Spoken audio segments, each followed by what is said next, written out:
Bienvenido a otra entrevista más aquí en No es otro podcast más de cine. Hoy tenemos el placer de tener a uno de los grandes cineastas y productores de España. Él es Andrés Vicente Gómez. ¿Qué tal, Andrés? ¿Cómo estás? Muy bien, muy bien. Gracias. Encantado de hablar con vosotros. El placer es nuestro y sobre todo gracias por compartir tu pasión por el cine. Lo primero que me gustaría preguntarte es si ha habido alguna película o cineasta que te marcó para querer dedicarte al cine. Yo creo que el cine en general, ¿sabes? Porque yo recuerdo de pequeño que cuando estaba haciendo el bachillerato en el Instituto San Isidro de Madrid, después de cada examen, mis padres me recogían, me preguntaban cómo me había ido y si yo les decía que bien, como premio me llevaban a un cine de estreno, que para mí era una novedad porque los únicos cines que conocía en mi barrio, en Carabanchel, eran los cines de sesión continua. Me acuerdo que cuando aprobé cuarto de bachillerato, pues me llevaron a ver Quo Vadis. Entonces, todas esas películas y el entorno alrededor de esas películas, la Gran Vía de Madrid, etcétera, pues la verdad es que me impresionaban mucho y yo hice del cine pues algo deseado, algo especial. Luego cuando empecé a trabajar, trabajaba en un hotel de botones y tenía mucho tiempo libre porque hacíamos turnos continuados, o sea, entraba a las 7 de la mañana y salía a las 3 de la tarde. Y entonces yo me dedicaba a las tardes a ver películas. Y de esa época recuerdo que había una publicación en Madrid que era La Carcelera y yo iba marcando las películas vistas y había semanas que había visto todas. Ya no había más películas que ver y en Madrid en aquella época había no menos de 100 cines, ¿sabes? O sea que siempre ha sido una gran pasión por el cine. Y dentro de ese cine, pues claro, uno recuerda momentos, películas. En aquellos tiempos, naturalmente, yo no me conducía, mis gustos no iban ni por cineastas, ni siquiera por temas. Me gustaba el cine en general. Pero vamos, puestos a recordar, recuerdo que en el Cine Callao de Madrid, que era uno de los cines grandes más importantes, vi una película que se llamaba The Young Philadelphians, con, Paul Newman de protagonista, dirigida además, luego ya ni me fijé en el director, pero más tarde reparé que era Vincent Sherman, que fue un director con lo que luego yo trabajé más tarde, años después. Esa película era un melodrama fantástica. Y por supuesto también recuerdo muy bien la primera vez que vi Lo que el viento se llevó, pero porque lo vi en la última fila con una novia. Probablemente mi primera novia, porque tenía 14 años. O sea que esas películas te marcan, pero por cuestiones que nada tienen que ver con el contenido de las películas. Andrés, Luego, yo no tengo ningún cineasta favorito, he conocido a muchos directores fantásticos, he trabajado con algunos de ellos y naturalmente los tengo gran admiración, pero no soy un cinéfilo apasionado de ningún nombre. Quizá si me dices cuáles son los directores tuyos favoritos, míticos, pues yo te diría, pues coincidiría con mucha gente. Ingmar Bergman, Bernardo Bertolucci y Stanley Kubrick. Yo creo que de la edad moderna son los tres directores que sobresalen sobre cualquier otro. Andrés, Vamos a la ¿cómo? segunda. Sí.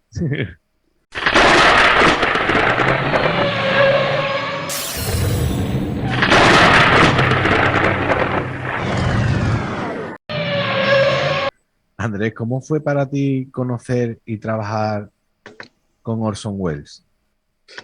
Pues mira, fue pura casualidad. Yo iba, cuando empecé en cine, hice varias coproducciones internacionales y una de ellas fue La Isla del Tesoro. Entonces, en La Isla del Tesoro, el personaje de Long John Silver lo iba a hacer Jules Briner, pero se murió durante la preparación de la película. Y entonces el productor inglés, que era mi coproductor, propuso a Orson Welles. Y quedamos con Orson Welles en Maxim en el restaurante Maxim de París. Fuimos este productor inglés, que era un hombre ya muy mayor, que hacía muchas películas B, con lo que yo he coproducido 3 o 4, llamado Harry Alan Towers.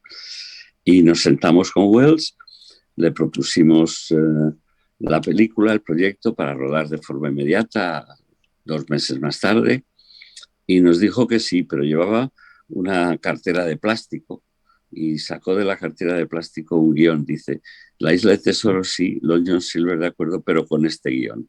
Y nos dio un guión que nosotros luego lo distribuimos, se lo dimos a los inversores, al distribuidor americano, que era una pequeña compañía que se llamaba American International, y curiosamente no llevaba el nombre de Wells, sino un seudónimo suyo. Y a la gente no les entusiasmaba el guión, pero les entusiasmaba el proyecto en general, el diseño que había de producción, el hecho de que Wells fuera Long John Silver. Y recuerdo que yo estaba muy sorprendido de ello, y en una reunión en el Festival de Cannes estaba reunido con el presidente de la compañía American International, o sea, un mítico de las películas B, que se llamaba Samuel Arkoff, y le dije: señor Arkoff, ¿qué le ha parecido a usted el guión? Y me dijo: chico, Kid, estamos acostumbrados a leer guiones de Harry Alan Towers.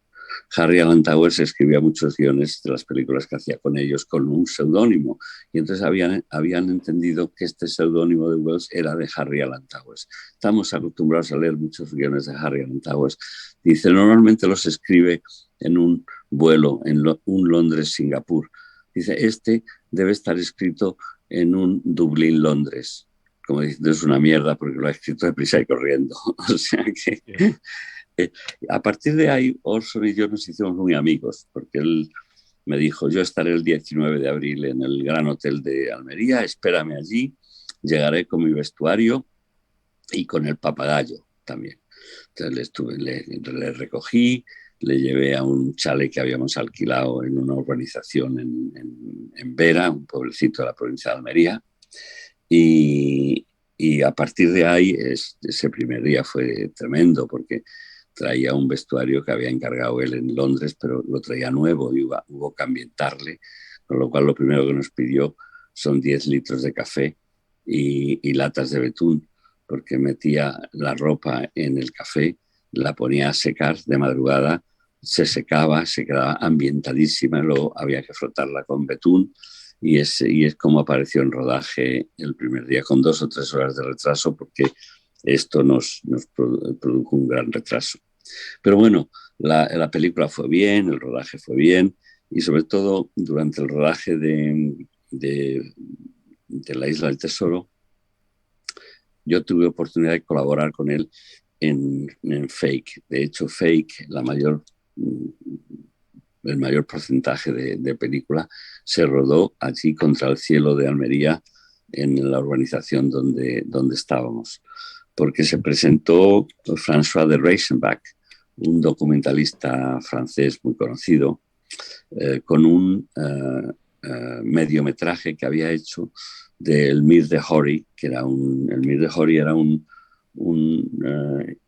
falsificador de cuadros, de Matisses, de Modiglianis, que vivía en Ibiza. Y venía François a que Wells le pusiera la narración a ese mediometraje. Entonces, estábamos considerando si hacerlo o no hacerlo. Él delegó en mí para que negociara con él las condiciones, etc.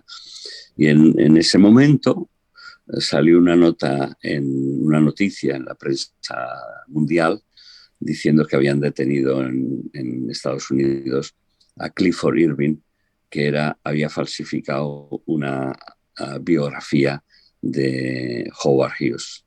Entonces, pero además contaba la noticia que este Clifford Irving vivía también en Ibiza, y descubrimos que eran vecinos. El Mir de Hori y Clifford Irving eran vecinos. Entonces Wells me dijo: mira, tenemos una oportunidad única, cómprale a este tío el mediometraje y hacemos una película. Y en efecto negociamos con François de Reisenbach que nos cediera todo el material que había rodado del Mir, y a partir de ahí Wells compuso Fake, que rodábamos en una habitación y hicimos un decorado de una de las habitaciones del, del chalet donde yo vivía, y él vivía en el de al lado también. Y en esos interiores, rodeados de latas de películas vacías, es donde se rodaron muchísimas de las escenas de interiores, y luego todo lo que es Las Vegas lo rodábamos contra el cielo en la costa de Almería. Fue un proceso fascinante que luego Wells completó en París, rodando la Catedral de Chartres y una serie de cosas más, y montó la película. Ahí bueno, nos unimos, nos hicimos muy amigos, comíamos a diario, viajábamos juntos, y me propuso terminar todas sus películas. Le gustó mucho cómo había trabajado en La Isla del Tesoro y cómo había el apoyo que le había prestado a Fake. Y yo me quedé con los derechos de Fake para España. La llevé al Festival de San Sebastián con Wells, la presentamos, yo creo que debía ser el año 72, si no recuerdo mal. 72, sí, 72. Sí, 72 o 73, no estoy seguro. Y a partir de ahí anunciamos en el propio festival, pusimos un cartelón inmenso donde anunciábamos que íbamos a terminar El Quijote, que íbamos a terminar al otro lado del viento, The Making of Othello, en fin, anunciamos como 5 películas. De las 5 películas, la única que realmente medio terminamos fue El otro lado del viento, Al otro lado del viento, que nos fuimos a Arizona en noviembre del 73, unos días después, o diciembre, unos días después de que mataran a Carrero Blanco. Porque cuando mataron a Carrero Blanco, estábamos los dos en el Hotel Eurobuilding de Madrid, y recuerdo esa fecha muy bien. Nos fuimos a América y estuvimos allí todo el año 74, rodando El otro lado del viento, que no pudimos terminar, fue un desastre, pero esa es otra historia que hay. Ya Netflix ha hecho un documental sobre el asunto. Así que bueno, esa es más o menos mi relación y mi historia con Wells. Experiencia, bueno, pues con Wells era un genio, se aprendía muchísimo, era un tío muy controvertido, muy posesivo, muy especial, bueno, como son los genios, muy difícil de manejar, con cosas fantásticas y cosas no bastante desagradables. Pero bueno, yo tengo un gratísimo recuerdo de Wells, y por eso lo tengo en el perfil de mi móvil.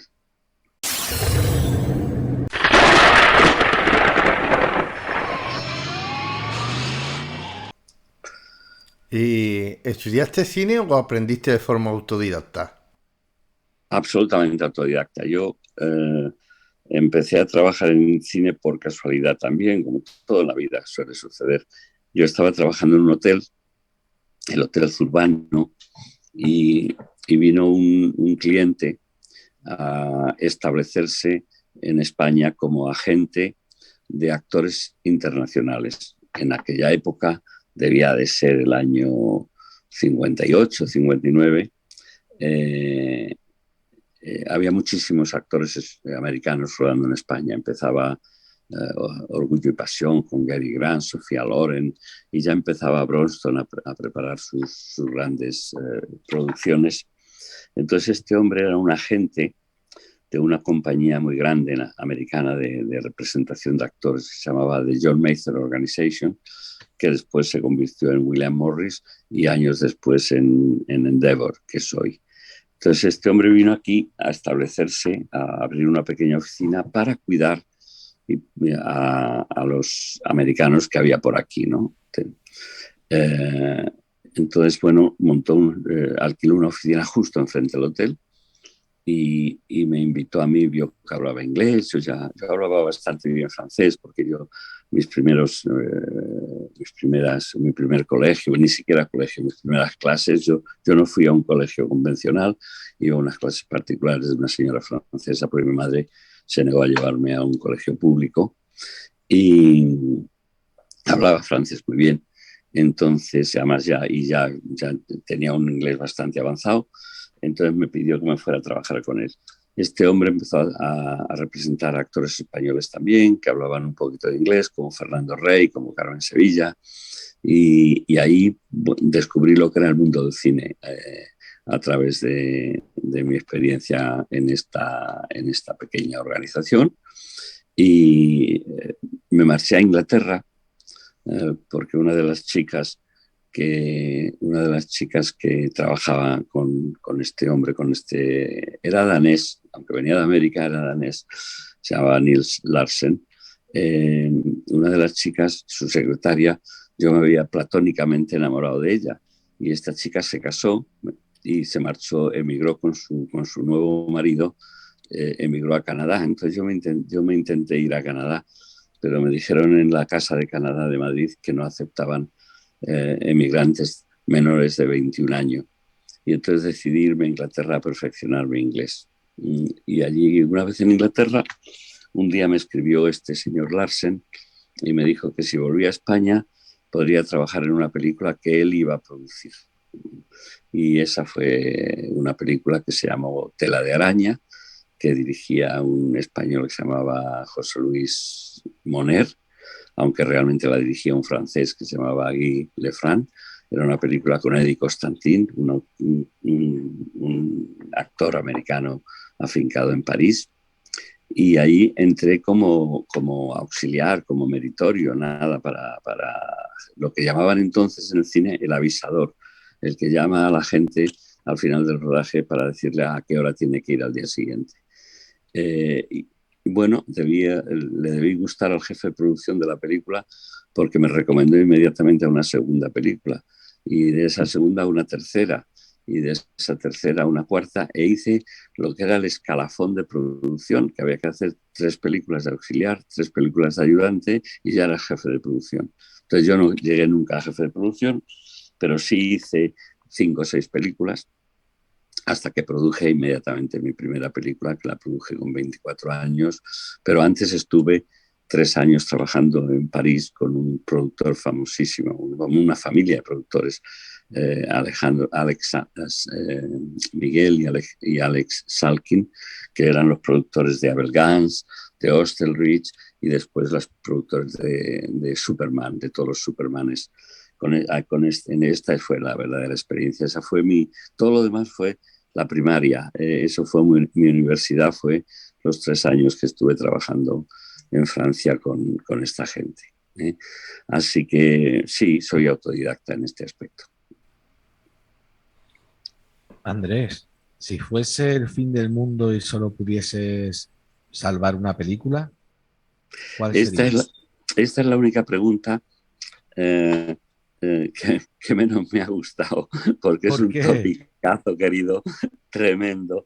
Y yo creo que si llegara el fin del mundo yo no salvaría ninguna película, porque no nos íbamos a salvar ninguno. O sea, que para qué. Nada, no, nada. No, hombre, yo creo que se puede formular la pregunta de otra manera. Se puede decir, ¿cuál es tu película favorita, la película más querida, la película que más valoras, la Vale. película? No hay una película, ni mía ni ajena, ¿sabes? O sea, ni como cinéfilo, yo diría que hay una película en las listas que salen, pues salen siempre El Padrino, Ciudadano Kane, El Potemkin. Todas estas películas son muy apreciadas y son apreciables, pero luego cada uno personalmente tenemos nuestras películas. Yo las películas extranjeras las veo, las disfruto, las recuerdo, pero no las mitifico, no las mitifico. Fíjate, y de mitificar algunas, si me dijeras, oh, ¿qué película te gusta más o qué película le tienes más cariño? Pues te diría El maquinista de la General de Keaton. Vale. Me Ya, gusta yo muchísimo más lo Keaton. que Además, quería realmente con la pregunta es, esa la voy a reformular a partir de ahora sí, y va a ser que qué película es con la que podrías ver continuamente. Una película que pasa el tiempo y ves, por ejemplo, que no hay nada en la tele y dices, mira, voy a volver a ver El Maquinista. El ¿Por qué? maquinista, por supuesto, El maquinista, por supuesto, pero también El Padrino 2 y también Ciudadano Kane. Ciudadano Kane es la película que más directores de cine ha ayudado o ha animado a ser directores de cine. Todo el que ve Ciudadano Kane piensa que puede contar una historia y que ya tiene el formato y que es facilísimo esto del cine. O sea que yo creo que de las películas más interesantes es Ciudadano Kane. Me gusta muchísimo algunos fragmentos de Fake. Yo creo que la gente se sorprende mucho, pero yo creo que hay 20 o 25 minutos de cine del cine de Wells en Fake, que es lo mejor que ha hecho. Lo que pasa es que luego su amor, su pasión y su devoción a Oya Kodar, a la compañera yugoslava esta que tenía entonces, le hizo joder la película, estropear la película con su inclusión, incluyendo un personaje que no venía a cuento y que no tiene nada que ver con la idea original, etcétera. Pero en el cine de Wells hay trozos de películas maravillosas. Buñuel, una vez en un pressbook que le firmó a Carlos Saura, sobre una de las películas de Carlos Saura, decía, cualquier película que tiene más de 10 minutos de buen cine es una excelente película. Y Peppermint Frappé tiene más de 10 minutos. O sea que no, tampoco hay que valorar la película completa. Se puede disfrutar de parte de una película. Y en tus comienzos produces varios títulos internacionales como Belleza Negra, La Isla del Tesoro, El Comprador Reverde, El Cielo se cae, Diabólica, etcétera. Cuéntanos cómo se hacía o cómo lo hiciste. Esas Bueno, coproducciones internacionales en aquella época.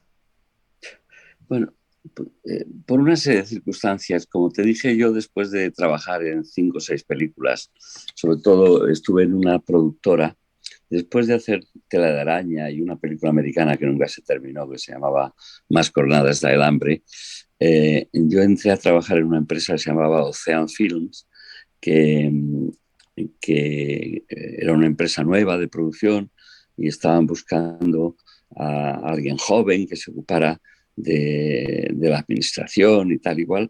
Y el jefe de producción con el que había trabajado en mis primeras 2 películas me recomendó.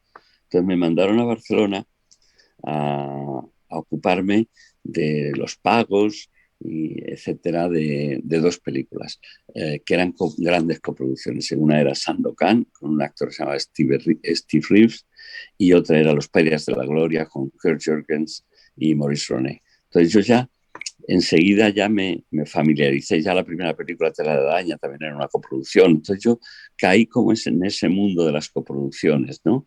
Pero es que cuando terminé con Ocean, pues fui productor asociado de una película Joaquín Murrieta, también con Jeff Hunter, también internacional. Y luego ya, claro, me fui a trabajar a París con los Salkin, que me sacaron del servicio militar. Yo hice 3 meses de servicio militar y consiguieron liberarme para trabajar en una película que era Cervantes, con Horst Buchholz, con Vincent Sherman, el director que tanto me gusta. No, George Sherman, perdón, con el que posteriormente produciría yo una película. Entonces era un mundo de las coproducciones en el que yo me movía. Entonces la primera película que hice como productor, eh, pues una de estas personas que había conocido en este andar me propuso un guión y era un western. Entonces estaban de moda los spaghetti westerns y yo había participado en Ocean por un puñado de dólares. Entonces conocía los pueblos, los poblados del oeste que existían en España, cómo se funcionaban los especialistas, los caballistas, los proveedores de toda esta gente. Entonces me metí en Comanche Blanco, que fue mi primera película con mi primera productora, etcétera, etcétera. Y de ahí, eh, eh, después de Comanche Blanco, tuve una pequeña crisis, no sabía qué hacer y me fui a la India, bueno, a la India, a Perú, a Bolivia y a Tanzania y Uganda a hacer un documental largo sobre el hambre en el mundo, sponsorizado por UNICEF. Y cuando volví de hacer este historia, conocí a Elías Querejeta. Y Elías Querejeta se quedó un poco fascinado por, siendo yo tan joven, la capacidad que había tenido para moverme con tanta gente y tantos idiomas y tal. Entonces me propuso trabajar para él en lo que él llamaba el Departamento Internacional, que se trataba de hacer películas en coproducción con otros países, que parecía un negocio lucrativo, pero no con su nombre, sino con otra marca. Entonces compramos una marca existente que se llamaba Igiluz Films y yo lo manejaba esa marca. Y empezamos a hacer las películas con Harry Alan Towers, que era un productor B inglés, que yo había conocido en todo este deambular por París, etcétera, etcétera, y yo traje proyectos y bajo el manto de Querejeta hicimos Belleza Negra, hicimos, no recuerdo, no, una película con Britt Ekland también, que era la mujer de Peter Sellers, con Mark Lester, el niño de Oliver. Todos se rodaban en España, entonces yo me ocupaba como productor ejecutivo ya de esas películas y a la vez me ocupaba de las ventas internacionales de las películas de Elías Querejeta. Llegó un momento, mis condiciones de trabajo con Elías eran muy excepcionales porque yo tenía como un 25% de todo lo que negocios que hacíamos y todo lo que se fabricaba. Entonces llegó un momento en que yo ganaba más dinero que nadie en la productora y suscitó una serie de envidias con colaboradores de él, etcétera. Y llegó un momento en que me separé porque yo lo que quería era producir por mi cuenta. Y Elías ya observaba que yo estaba dedicaba más atención a mis proyectos que a los proyectos comunes. Entonces pactamos una separación, me pagaron una fortuna, tanto que me permitió después prestarle a Elías dinero y ayudarle a Elías con el dinero que me había pagado a mí de nuestra liquidación. Y parte del arreglo que hicimos es que yo me quedé con los proyectos pendientes de hacer juntos. Y uno de ellos era La Isla del Tesoro. Y ahí La Isla del Tesoro realmente, después de esa brevísima etapa inicial mía de ayudante de producción, de producir Comanche Blanco, el documental de El hambre en el mundo, la película seria que ya hago es La Isla del Tesoro. Era más interesante en aquella época para un productor que empezaba a hacer cosas internacionales que cosas nacionales, porque el cine nacional tenía unos productores, distribuidores potentísimos que lo hacían de fábula y ahí no había forma de entrar. Eran José Luis Ibildos, sobre todo, y Pedro Masó. Ellos eran los... Y apareció ya apareció poco contemporáneo mío, apareció también José Frade, que hacía las dos cosas, películas en coproducción con Italia, del oeste, de policíacas, etcétera, pero también películas con cómicos españoles, ¿no? Y ese mercado era casi inaccesible para mí. Luego ya en el año 71, 72, siempre por mi facilidad para hablar idiomas y mis conexiones internacionales y tal, Miguel Echarri, que era el director del San Sebastián, me pidió que me hiciera cargo de lo que llamaban entonces el mercado del film del Festival de San Sebastián, que era el equivalente a lo que es el mercado del film de Cannes. Y ahí también pues tuve un presupuesto notable para invitar gente del extranjero al festival, etcétera, en fin. Y eso pues abundó en mis relaciones con el cine. Pero todo esto, casi todo esto lo he contado. Yo no sé si vosotros habéis visto el libro que publicó el Festival de Málaga, mío, donde lo tenéis, este libro. No, No, no, pero no, lo hemos visto, o sea, por internet. no tenés. Sí, pues si queréis os mando una copia, yo tengo alguna copia extra. Bueno, en cualquier caso, ahí empezó. O sea, que era más fácil para, para un productor español hacer una coproducción con Francia, con Italia, con Estados Unidos, de forma minoritaria, porque claro, todo eso es casi siempre, fíjate, La Isla del Tesoro era una coproducción hispano-italo, alemana, francesa. Había cuatro productoras de cuatro países diferentes. Pues no sé qué presupuesto, no recuerdo qué presupuesto tendría, pero tendría presupuesto a lo mejor en aquella época de 30 millones de pesetas, pero la parte española era el 20%, eran 6 millones de pesetas. O sea que no es nada, era nada. Se podía conseguir ese dinero más que de subvenciones. Entonces había una cosa que se llamaba el crédito sindical. Había el sindicato vertical, eh, eh, tenía un sistema de créditos a los productores, proyecto a proyecto, y luego las distribuidoras de cine daban adelantos, o sea que no había televisión, la televisión no pagaba nada, eh,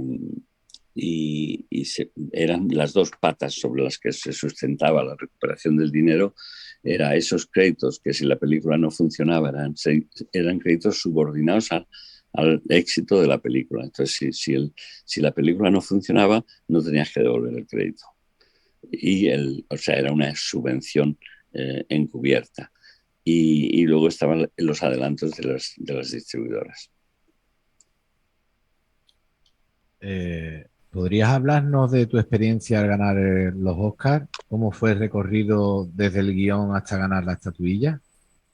Bueno, desde el guión no, hasta que no estrenamos la película realmente no no nos imaginamos ni siquiera que podríamos ser nominados, ni siquiera presentarnos a los Oscars. O sea que la película fue una película muy fácil de hacer, con un rodaje fantástico para todo el mundo. Yo recuerdo que además a mí me coincidió la película oficial de los Juegos Olímpicos, que la hice yo, Maratón, con Saura, y esta película. Entonces me pasé los meses de aquel verano volando Barcelona-Lisboa. Y un ambiente fantástico porque Fernando y su mujer Cristina, que eran coproductores míos, creaban unos ambientes estupendos, muy familiares, con el equipo, con los actores, etc. Fernando solía trabajar casi siempre con los mismos actores. Y yo había trabajado con Penélope en Jamón Jamón antes de Belle Époque, que es donde Fernando la vio. Y bueno, el rodaje fue muy bien y cuando acabó el rodaje surgió lo de la Academia de Cine, yo creo que por entonces es cuando comenzaba a existir, ¿sabes? Si no recuerdo mal. Entonces, bueno, nos vimos casi inducidos a presentarla para una nominación, ¿no? Sabes que los Oscars a la mejor película extranjera, los países mandan una película. O sea, el órgano regulador del cine, o sea, el Instituto de Cine de Senegal, pues manda una película de Senegal. Y normalmente solían optar unas 60 películas. Esas 60 películas llegan a la Academia de Hollywood y se dividen en dos tandas de 30 cada una, ¿no? Y se les denomina el grupo del rojo y el grupo azul.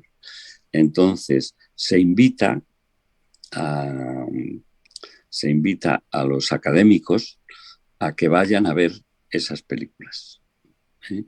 Y hay un grupo que se dedica a ver las rojas y otro que se dedica a ver las azules.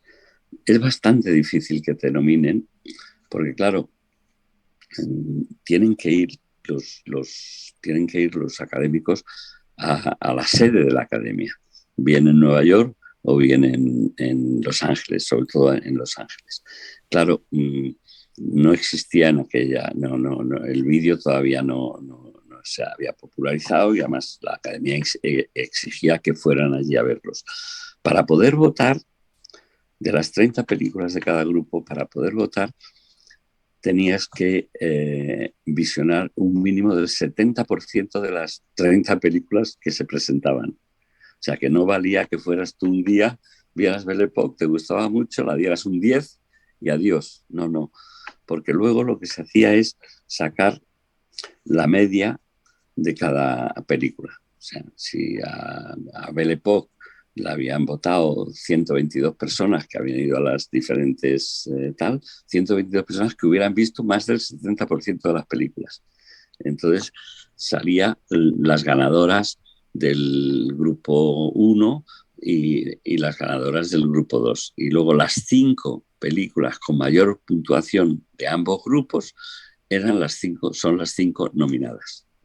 Así es como funcionaban. Ahora se ha modificado un poquito los procedimientos. Entonces esas 5 nosotros nos presentamos y nos nominaron.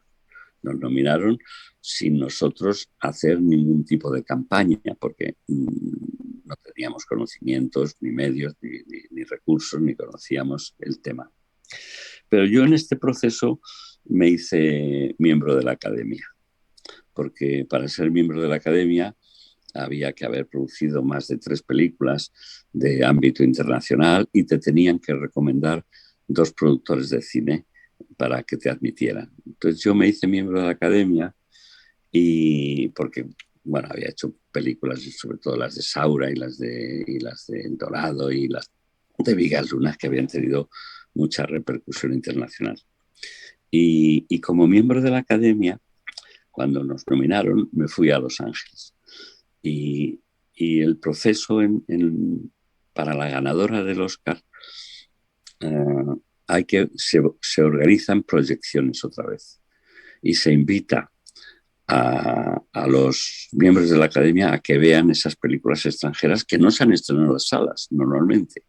Por eso la academia organiza proyecciones diarias de esas películas e incluso los productores organizamos también proyecciones para que los miembros de la academia las puedan ver, porque solo se podrá votar si tú prometes, juras o manifiestas que has visto las 5 películas nominadas. Entonces el problema que tienes tú como productor es no solo conseguir que la gente vea tu película, sino que vea las 5, porque si no de nada te sirve. Yo conseguí, por ejemplo, Garci consiguió ganar el Oscar con una táctica muy inteligente, pero un pelín arriesgada. Y es que él, en vez de hacer muchas proyecciones de volver a empezar, hizo nada más que las obligatorias de la academia, que son 3 o 4. Entonces, cogió a un jefe de prensa, y Enrique Herreros, y consiguieron llevar a ver su película, una serie de personas, pero no hicieron ninguna proyección más. Entonces eso les demostró que solo podían votar aquellos que habían visto su película, además de las otras. Pero la película que competía con Garci, que a lo mejor la había visto más gente, no podía votar esa gente porque no había visto Volver a empezar. Entonces, Volver a empezar ganó el Oscar con el menor número de votos de la historia de los Oscars gracias a esa artimaña. Y esto lo sé yo porque yo también contraté a Enrique Herreros para hacer nuestra promoción y me lo contó.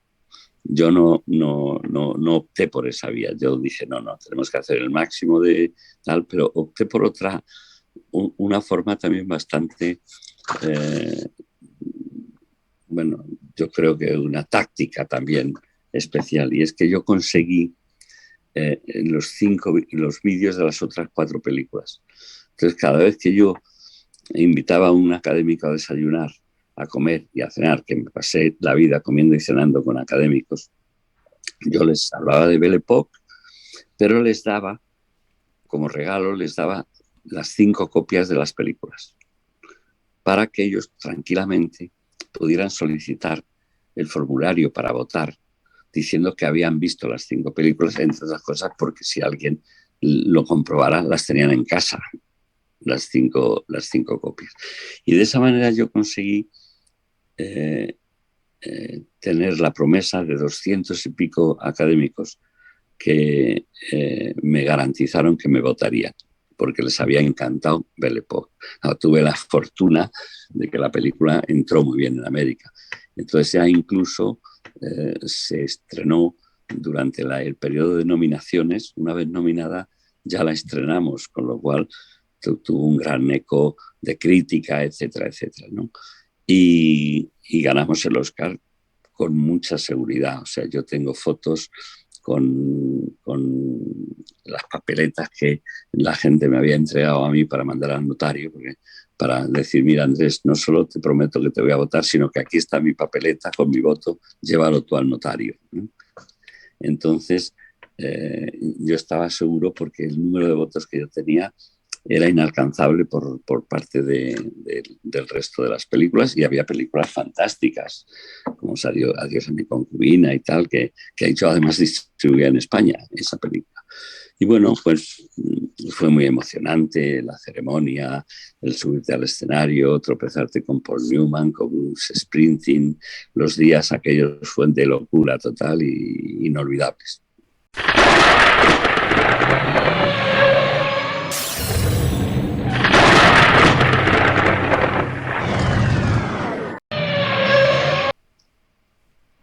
Y produjiste una película a Fernando Fernán Gómez, que fue La querida. ¿Cómo fue la experiencia de trabajar con él?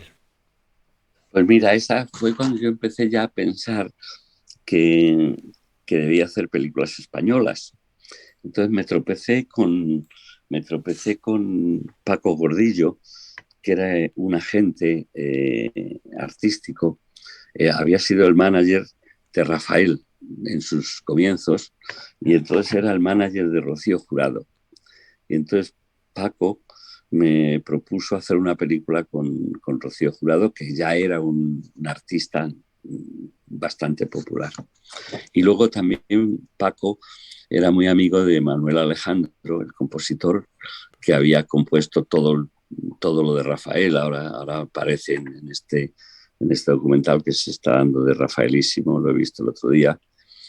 Entonces, le encargamos a Manuel Alejandro 14 canciones, que fueron 14 súper éxitos, hasta tal punto que hasta el día de su muerte Rocío ha tenido las 14 películas, las 14 títulos de la película en su, en su repertorio. Y bueno, se lo propusimos a Fernando Fernán Gómez, como actor y como director. Fernando en aquella época en toda su carrera ha hecho siempre muchas películas alimenticias. Esta la cogió como un proyecto alimenticio. Encargué el guión a dos amiguetes que trabajaban en Televisión Española en aquel momento en el departamento de cine, dos sevillanos, Romualdo Molina y José Fernández, y nos inspiramos en la película inglesa Darling, de Julie Christie. Por eso se llama La querida. Es el título español que encontramos más próximo a Darling. Y era un melodrama, pero con canciones. En vez de una modelo, como era Julie Christie en la película inglesa de George Schlesinger, era una cantante. Y bueno, la película fue muy conocida sobre todo porque cuando se estrenó en Córdoba, un juez del Opus la secuestró por una frase publicitaria que en el cartel sacábamos, que era algo así como, le hacían una entrevista a Rocío, a la cantante protagonista, y contestaba que ella a los 16 años en su pueblo, la que no se había revolcado en la era con un muchacho es que era porque era un marimacho. Y esto el juez nos secuestró la película y nos procesó a los dos guionistas, a mí y a Fernando Fernán Gómez.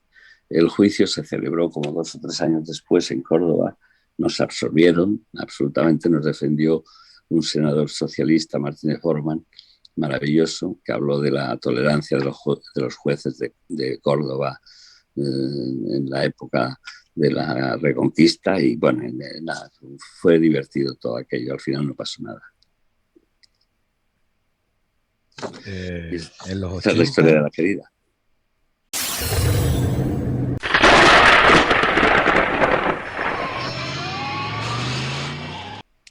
Sí. En los 80 le diste tu confianza a un director como Fernando Trueba. ¿Qué te ha aportado esta relación durante tantos años?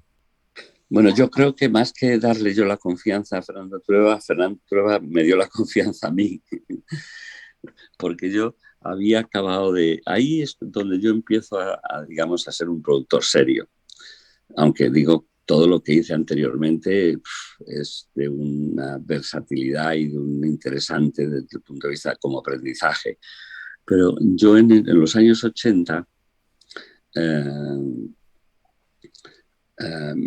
el director del Festival de San Sebastián, que era un hombre pues del régimen de Franco, un hombre muy conservador y con una trayectoria política franquista, aunque era muy buena persona, debo confesar, eh, me, tenía como proyecto hacer una serie de televisión que eran Los Pazos de Ulloa, y lo había presentado a televisión. Entonces, y en el momento en que ganaron los socialistas en el 82 las elecciones, como tantos otros conservadores en aquella época, pensaron que el mundo se les venía abajo y que ellos ya no podrían hacer nunca nada. Entonces, y como él me conocía personalmente, sabía mis inquietudes, mi ideología, me dijo, mira Andrés, tengo este proyecto maravilloso de la novela de Pardo Bazán, Los Pazos de Ulloa y La Madre Naturaleza, las dos novelas, y yo no voy a poderlo hacer con Televisión Española porque me van a poner en la lista negra casi con seguridad. ¿Por qué no lo haces tú y con mi hijo, pero das tú la cara? Entonces, bueno, le dije que sí, que me pasara los guiones, y los guiones que habían hecho eran horrorosos. Y además, y la propuesta de director era peor. Como director proponían a un jefe de producción que había trabajado con ellos, que ni siquiera había dirigido películas. Entonces yo lo que hice es reformular el proyecto. Lo diseñé de nuevo. Dije, se lo ofrecí a Víctor Erice, que me dijo que no. Se lo propuse a Manolo Gutiérrez Aragón, que me dijo que él, si acaso, los guiones, pero que dirigirla no. Y finalmente se lo ofrecí a Gonzalo Suárez, con el que ya había trabajado. Yo había hecho La Loba y La Paloma. Él estaba a punto de estrenar una película que se llamaba Epílogo, y le dije, mira, antes de que estrenes Epílogo, si es un fracaso no te contrataré, y si es un éxito tú me vas a pedir más dinero, así que hagamos el contrato antes de estrenar Epílogo. Y en efecto, Gonzalo se prestó a ello. Manolo hizo los guiones, que luego no los acabó, los acabó con mi mujer Carmen Rico Godoy, y me fui a televisión con un paquete completamente diferente al que había planteado echar. E hicimos Los Pazos de Ulloa con un reparto fantástico, con Charo López, Victoria Abril, José Luis Gómez, Homero Antonucci, con el que yo conocía porque había distribuido Padre Padrone. Y claro, fue una producción tremenda. Construimos un pazo en lo que eran los estudios de Bronston, en fin, era espectacular todo. Y eso ya me estableció de alguna manera como productor serio, porque era una serie muy ambiciosa que además se pasa constantemente, y la gente la verdad es que me llama y me habla de ella. Y cuando acabó la serie, me encontré con un decorado, un pazo que se había construido en dimensiones reales, con los 2 pisos, etcétera, en los estudios Bronston, que me dio una pena porque había costado una fortuna tirar ese pazo. Entonces pensé, ya por entonces se estaba poniendo muy de moda los pisos viejos, reformados, en las calles más caras de Madrid, como Alfonso XII. Entonces dije, joder, ¿por qué no utilizo este decorado para hacer una película? ¿Y qué película? Joder, pues tiene que ser una película muy teatral. Entonces se me ocurrió abordar Sé infiel y no me dices con quién. Entonces contraté al director de Sé infiel en el teatro, Jaime Azpilicueta, que llevaba la obra de teatro, llevaba 5 años en cartel. Y pensé en una versión que se apartara al máximo del original teatral, ¿no? Hacer una comedia moderna. Fernando había estrenado Ópera Prima, y era, digamos, junto ya con Almodóvar, el director como más era el François Truffaut nuestro. O sea, era un director muy, muy, muy apreciado. Se veía que iba a hacer una carrera fantástica. Entonces le llamé para que me escribiera el guión. Y con muchas dudas y con todo su entorno recomendando que no lo hiciera, cómo iba a hacer una mierda, como Saint Firmin con quién, una cosa despreciable, qué tal, del teatro, nada. Pero al final aceptó porque le di libertad. Tuve una reunión con él y le dije, mira, Fernando, yo no quiero que hagas una adaptación fiel, porque luego si no funciona van a decir que somos gilipollas. Digo, vamos a hacer una versión loca, diferente, y si no funciona dirán que estamos locos. Pero bueno, yo entre loco y gilipollas prefiero que me llamen loco. Y eso es lo que le convenció a Fernando. Entonces empezó a escribir y todas las semanas nos reuníamos a comer en la Casa Campo para ver cómo iba y tal. Joder, yo vi que aquello iba como un tiro, que iba fantástico, que lo entendía perfectamente, que las ideas de reparto que tenían eran estupendas, las charlábamos. Me acuerdo que fuimos a ver juntos La Vaquilla, porque estaba escribiendo el guión cuando se estrenó La Vaquilla. Y entonces decidí, con mucha violencia y con pesar también, porque prescindir de Azpilicueta, le mandé una carta a Azpilicueta cancelando nuestro compromiso y le convencí a Fernando para que la dirigiera. Con lo cual te digo que más que yo confiar en Fernando, fue Fernando quien confió en mí, porque a partir de eso fue facilísimo. Conseguimos Ana Belén, Carmen Maura, Verónica Ferqué, en la misma película, Resines, Willy Montesinos, conseguimos un reparto excepcional. Y luego un equipo técnico muy bueno, el propio Gerardo Vera, que había construido el Pazo para los Pazos de Viva, pues se ocupó de la dirección artística y la película fue un súper éxito. Y a partir de ahí ya Fernando y yo decidimos trabajar juntos y hemos hecho 5 o 6 películas juntos durante 20 años. ¿Y cómo fue trabajar durante tantos años con Rafael Azcona? Pues una de las cosas más gratificantes en lo personal y en lo profesional. Yo he hecho 17 películas con Azcona. Y además de las 17 películas, tengo 4 o 5 guiones inéditos que nunca hicimos, pero que están por ahí, ¿sabes?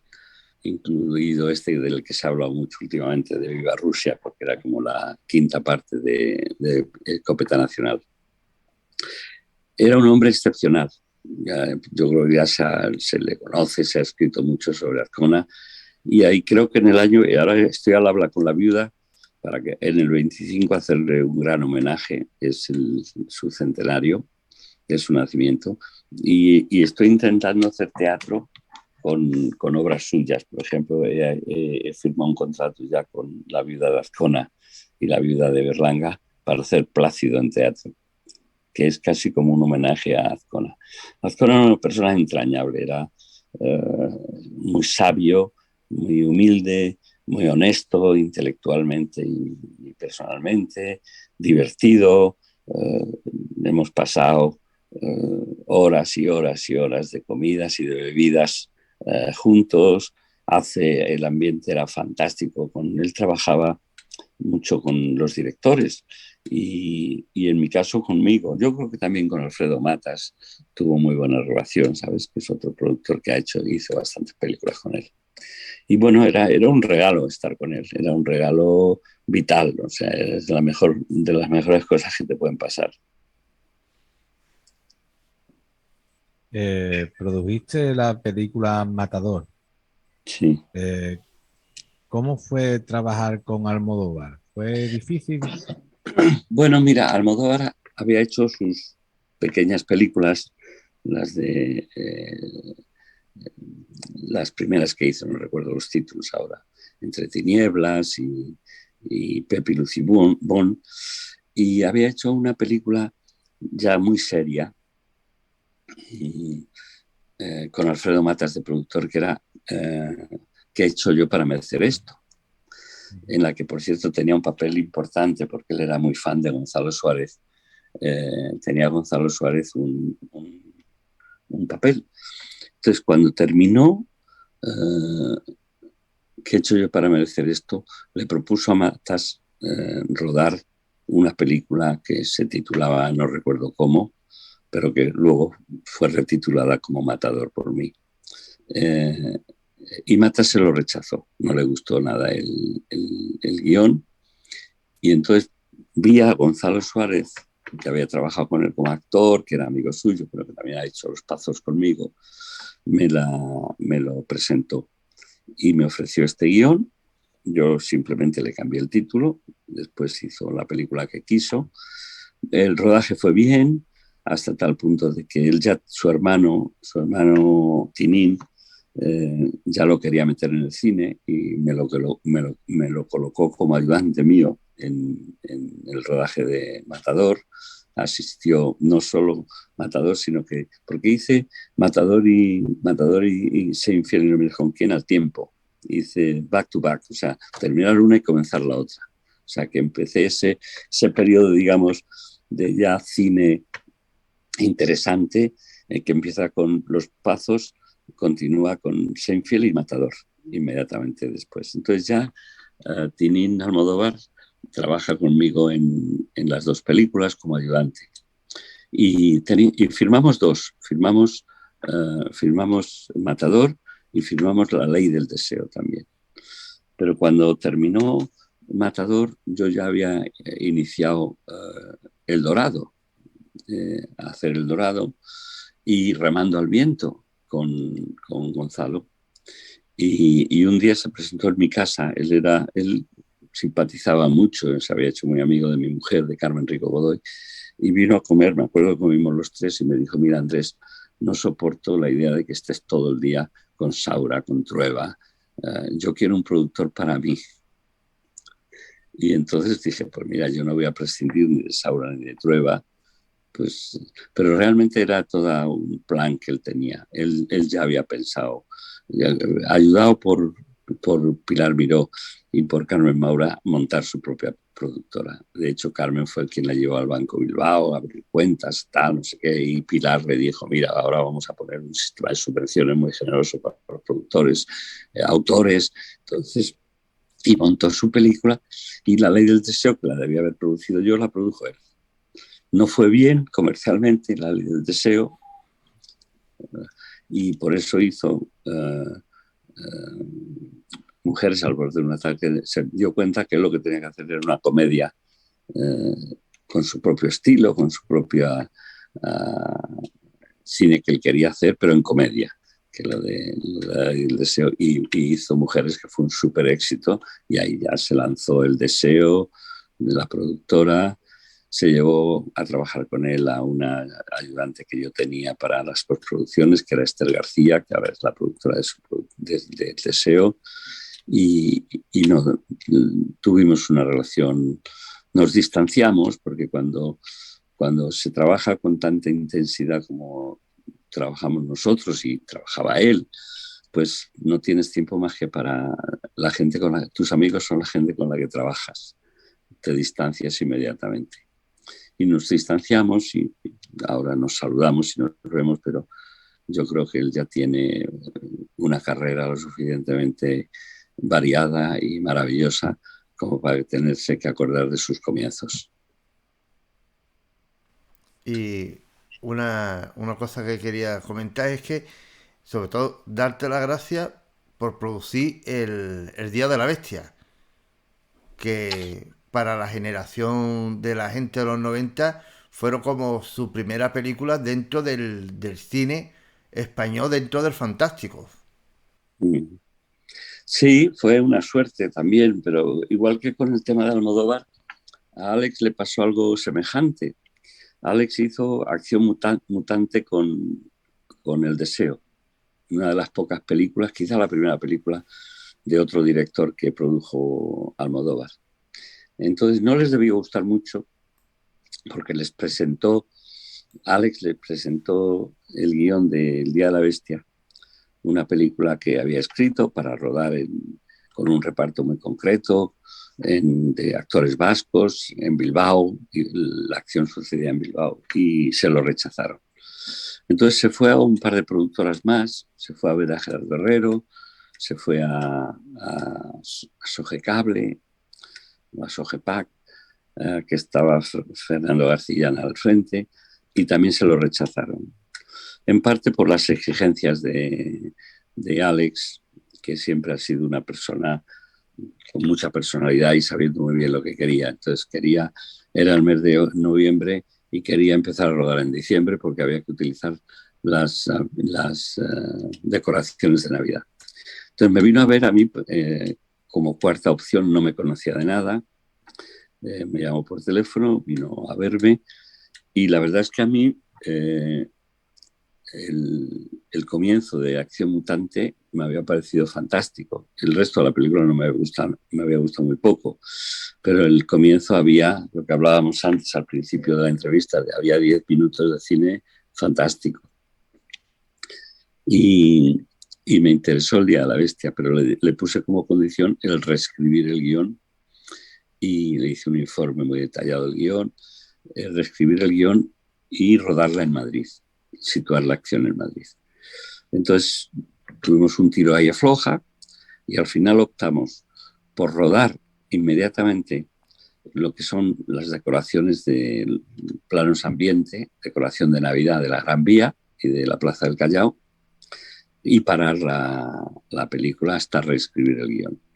Y luego pues lo hicimos así y 2 meses después se reanudó la película ya con un casting que costó mucho trabajo y fue en parte casualidad. Cogimos a actores que habían trabajado conmigo en Ay Carmela, los actores italianos, la actriz italiana y el actor italiano de Ay Carmela, y a Santiago Segura, que también lo que lo cogimos por casualidad, porque el papel de Santiago Segura primero se lo ofrecimos a Javier Bardem y después a Gabino Diego. A Gabino Diego no lo hizo porque no se quiso afeitar la cabeza, que quería Alex que se afeitara. Y un día por azar me tropecé yo con Santiago Segura, que había hecho un corto y que había ganado el Goya al mejor corto, y se lo ofrecía a Alex, que por cierto ya le conocía también, y dijo, si tú te atreves, vamos con Santiago. Y ahí empezó también la relación con Santiago. Y El Día de la Bestia fue, yo había estrenado, en mi época de Querejeta, comprábamos películas extranjeras, y yo había tenido una experiencia fantástica, porque compré por $5.000 La Noche de los Muertos Vivientes en Nueva York, y la puse en el Rex, la pusimos en el Rex y estuvo un año en el Rex. Entonces El Día de la Bestia yo pensé que debíamos estrenarla no de una manera convencional, en los cines convencionales, sino ponerla en el Rex. Y me acuerdo que yo tenía, en mi despacho estaba en la acera de enfrente del Rex, en la Gran Vía de Madrid, y veía las colas, y eran una satisfacción tremenda. Ya la abrimos a las 3 o 4 semanas, la abrimos a otros cines y tal, pero empezó en el Rex. Y luego se produjo un caso muy curioso, y es que iban principalmente los jóvenes a ver la película, pero iban los jóvenes, pero enseguida los padres se interesaban por saber por qué les gustaba esa película tanto a sus hijos, y ya se convirtió en un fenómeno. Y bueno, yo creo que es la película revelación, digamos, de los años 90, 2000, y que anima muchísimo a ir por esa vía, géneros, etcétera, formas de hacer cine a muchísimos de los directores que ahora son muy conocidos y que de la generación de Alex. Bueno, Andrés, sí. ¿en qué te fijas para depositar tu confianza en un director?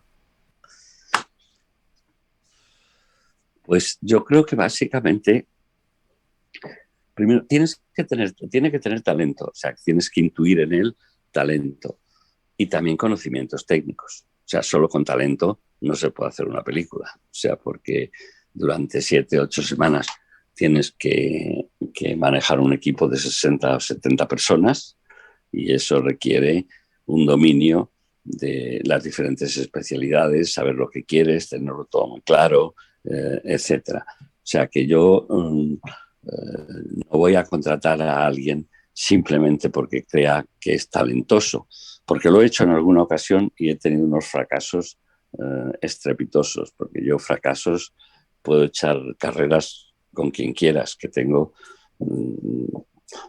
más que nadie, aunque también he tenido bastantes éxitos. Hay que conseguir a alguien que conozca el oficio, o sea, que sepa rodar una película, porque ha hecho un corto, porque ha vivido cerca del cine, porque ha ido a una escuela y se ha pasado 3 años preparándose. Tiene que su personalidad cuenta mucho, que sea capaz de comandar eso, un equipo que tenga personalidad, etcétera, y luego que tenga talento cinematográfico, claro. Y eso es lo más importante. Y hay una cosa que ayuda mucho a identificarse al director, es cuando él ha elegido el tema, o sea, qué tema quiere hacer, o porque ha escrito el guión, o porque ha opcionado una novela, o porque te ha propuesto un tema concreto. Ahí ya en las conversaciones alrededor de eso es cuando tú vas descubriendo quién es, cómo es, qué quiere, etcétera, etcétera. O sea, hay que revolverse con el director para conocerle y no fiarte de un amor a primera vista. Y si no hubiera sido productor, ¿en qué te hubiera gustado trabajar?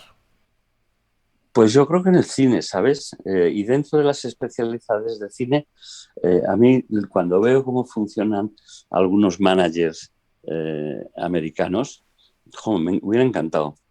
Porque es muy próximo. Lo que hacen los managers americanos, que dirigen las carreras de los directores grandes y de los actores grandes, es muy parecida a la del productor. Aquí, por eso aquí se les llama aquí no se les llama ni siquiera agentes, se les llama representantes. Esos no hacen más que buscar trabajo, pero eso no es lo que hacen los managers en Estados Unidos. En Estados Unidos todo talento, sea director, guionista o actor, tiene un agente, que son los que buscan el trabajo y cierran los contratos, y hay un manager que es el que dirige la carrera de la persona, ¿no? Ese trabajo de manager, que a veces incluso los estudios los contratan como productores ejecutivos de las películas y tal, pues es un trabajo precioso que me hubiera muchísimo gustado haber hecho. Ahora, actualmente estás abriendo nuevos mercados. ¿Puedes hablarnos de tus proyectos actuales? Bueno, mira, mi mujer, tercera mujer, Concha García Campoy, murió desgraciadamente en el 2012. Y yo había tenido unos contactos teatrales eh, con un grupo saudí. Yo ni siquiera sabía dónde estaba Arabia Saudita, no conocía Oriente Medio, había ido como turista al Cairo, era lo más que había hecho en mi vida. Pero en aquella época estaba intentando hacer una película sobre los genios que salen de las botellas, porque son siempre personajes secundarios, salen de la botella, te dan lo que tú les pides y desaparecen. Entonces pensé hacer una película sobre Geniolandia, donde todo el mundo, el transporte, las escuelas, todo el mundo fuera un genio. Y estaba justo cuando Concha empezó a enfermar, estábamos en Londres y vi en una revista de estas caras que te regalan en los hoteles un reportaje sobre el gobernador de Riad, el príncipe Salmán, que casualmente luego ahora es el rey. El príncipe Salmán estaba construyendo unos jardines tipo jardines de Babilonia, en homenaje a su hermano, el rey Abdullah. Y eran deslumbrantes los dibujos. Entonces le dije a Concha, digo, mira, ya nos han hecho el trabajo para genios. Estos son los decorados ideales. Entonces investigamos y descubrimos quién eran los diseñadores de esto. Era un estudio inglés. Nos fuimos a hablar con ellos y a decirles que teníamos una película para hacer estas características y que si podíamos utilizar sus diseños como posibles decorados. Nos dijeron no, que ellos no tenían el copyright de esto, que el copyright lo tenía el príncipe Salmán y que teníamos que ir a Riad a negociar con ellos. Pero que ellos estaban seguros que les encantaría al príncipe porque sería una novedad fantástica. Sería, si hacíamos una película tipo Pixar o tipo Disney, como yo les prometía, pues dirían que sí. Y bueno, con bastante burocracia y trabajo, llegué a Riad con un par de botellas de aceite de oliva para regalar y nunca vi al príncipe Salmán, pero me derivaron al ministro de Cultura y el ministro de Cultura vio el proyecto y le gustó, pero allí no había cine, no había ni industria de cine, ni siquiera salas de cine, estaban prohibidas. Entonces me dijeron que era imposible que ellos pudieran colaborar con una cosa así, porque los genios, en el Corán hay genios buenos y hay genios malos, y que es un tema religioso y que la censura religiosa jamás podrían autorizarlo. Pero, sin embargo, me hice amigo de este hombre del ministro y cuando supo que vivía en Madrid, tenía una hija suya, estaba en una universidad americana aquí en Madrid. Y yo creo que debió pensar, joder, este tipo me interesa por si algún día le necesito para que me eche una mano con mi hija. El caso es que nos hicimos muy amigos. Yo tenía entonces una escuela de formación de productores que la he tenido 22 años en Ronda, se llamaba la Media Business School, financiada por la Comisión Europea, y también se lo conté a este hombre. Entonces me pidió que aceptáramos a su hija para hacer un máster de 3 meses con nosotros. Y así pasó.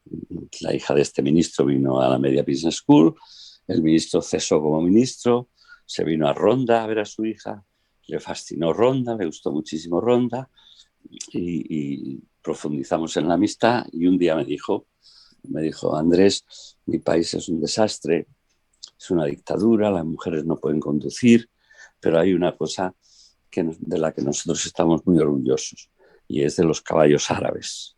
Si tú eres capaz de crear un espectáculo teatral con caballos árabes, nosotros te lo financiamos.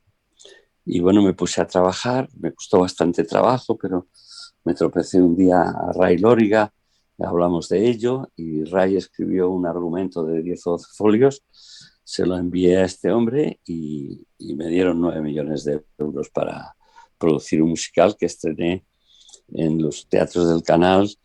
Vino la reina, el gobierno entero, vinieron 16 príncipes de allí y fue un gran éxito. Para ellos fue memorable, fue como ver algo suyo en Broadway. Y a partir de ahí, pues me invitaron a ir a Arabia y hacer cosas de televisión. Hice un par de series de televisión y pasaron los años. Bueno, mientras tanto, desgraciadamente mi mujer murió, con lo cual para mí era muy agradable el pasar temporadas fuera de Madrid. Me volqué en Arabia, muy pacientemente trabajé en diferentes cosas, viajé muchísimo porque hice una serie que era una especie de musulmanes en el mundo que tuve que rodar en China, en Australia, en Estados Unidos, etcétera. Y bueno, me gané la confianza de esta gente, que son muy difíciles porque además tienen la piel muy fina y es muy fácil, es muy difícil, son difíciles de trato porque tienes que ser tremendamente cuidadoso y muy respetuoso con sus tradiciones, con su religión, etcétera, etcétera. Y un día se me ocurrió hacer una película sobre un incidente que ocurrió en Londres en el año 17, justo cuando acabó la Primera Guerra Mundial, que un príncipe, hijo de rey, de 13 años, fue enviado a Londres en una misión diplomática. Entonces les propuse hacer una película de esto y de ahí nació una cosa que se llama en inglés Born a King, en español Nacido Rey, y que me llevé a Agustín Villaronga para dirigir. Y después pues he hecho también un remake de Campeones en árabe, que se estrena el día 10 de marzo en 7 países por allí en Oriente Medio. Me voy el jueves para allá yo. Y esa es mi historia. Entonces he decidido concentrar el audiovisual en esa zona del mundo, que además tiende a mirar más hacia Asia que hacia Europa, en el sentido de que se están abriendo nuevos mercados muy interesantes en aquella parte del mundo, en el Medio y Lejano Oriente. Y luego aquí en España, que desarrollo las películas desde aquí, las postproducimos aquí, pero las preparamos y las rodamos en Emiratos o en Arabia Saudita. Y aquí pues tengo un equipo de unas 12 personas que me ayuda en todas estas historias, y estamos empezando a hacer teatro. Vamos ahora a hacer este año 3 o 4 producciones de teatro bastante ambiciosas. Así que esa es mi vida.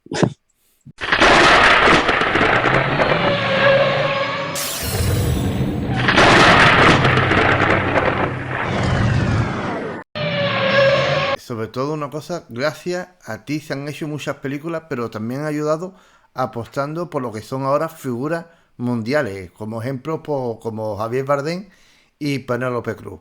¿Cómo te sientes al ver su éxito? Feliz de que ello haya sido así, ¿no? En el caso de, además, todo es mérito de ellos, ¿eh?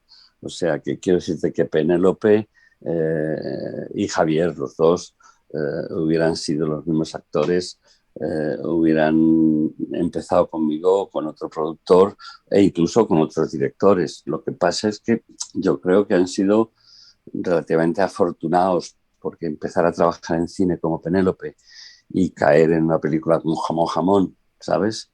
Y que ya la consideramos para las áreas del Blue. Lo que pasa es que era menor de edad y tuvimos miedo a hacer ningún desnudo con ella. Pero la mantuvimos en la retina. E incluso en las áreas del Lulú hacía un papel Javier Bardem, que cuando fuimos a hacer Jamón Jamón, también Alex Vigas Luna me preguntó, Alex me dijo, Andrés, ¿nos atrevemos con Javier? Que había hecho un pequeño papel en Lulú. Y los reclutamos a ellos. Ellos son producto de Lulú.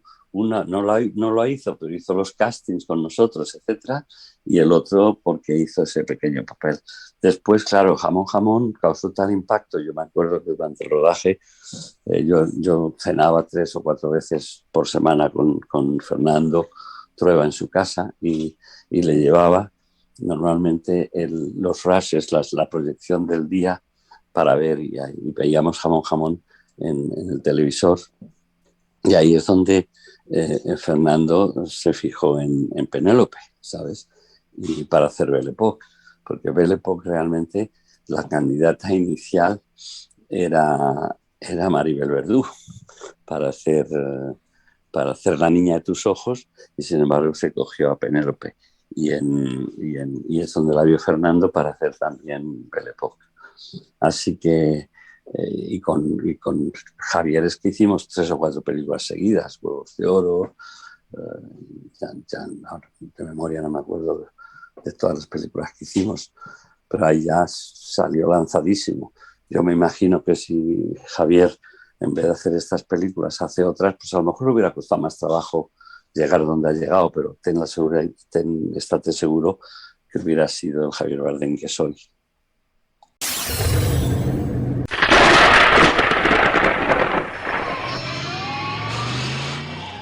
Y para terminar, ¿qué consejo le da a cineastas que se quieren dedicar al mundo del cine? Hombre, primero, elegir una especialidad para la que estén dotados. O sea, no intentar ser productor si realmente lo que te gusta es la fotografía o la dirección. Luego, no intentar dirigir si no tienes esas aptitudes de las que hablábamos antes. O sea, y luego prepararte a fondo, prepararte con pasión. El prepararse para una de estas especialidades donde no se trata de ir a una universidad y estar 5 años y luego hacer prácticas y se acabó, sino que es un mundo más complejo, ¿no? Más complejo o más simple, depende cómo lo hagamos, ¿no? yo creo que yo he llegado donde he llegado precisamente porque elegí un camino autodidacta y de experiencias y experiencias y experiencias. Imagínate que yo, en vez de esto, me voy a una universidad americana y algo que yo lo desaconsejo absolutamente. Me paso 2 años allí estudiando producción y guión. Pues salgo con un conocimiento, sin ningún conocimiento de lo que es la industria española, con muy poco de lo que es la industria americana y probablemente con una cantidad de frustraciones terribles. O sea que hay que prepararse muy bien, pero buscar la fórmula hoy día es fácil prepararse, porque hoy día hay muchas escuelas de cine, hay muchos cursos, hay muchos seminarios, hay muchos workshops, hay muchos... Prepararse, prepararse, prepararse.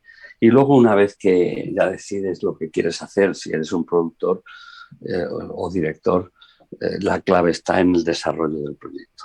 O sea, rodarlo es un proceso técnico, ya está, cuando tú empiezas a rodar una película, ya está todo el pescado vendido, puesto que ya tienes tu guión, tienes tu reparto, tienes tus